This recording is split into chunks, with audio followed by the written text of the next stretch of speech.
आप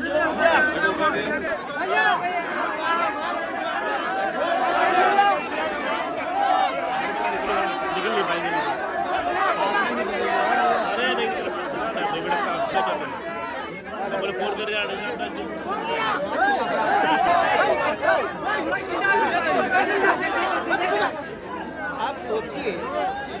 जिस जगह पे रहते थे लोग काम करने वाले, उसके जमीन का पट्टा देना एक ऐसी खुशी है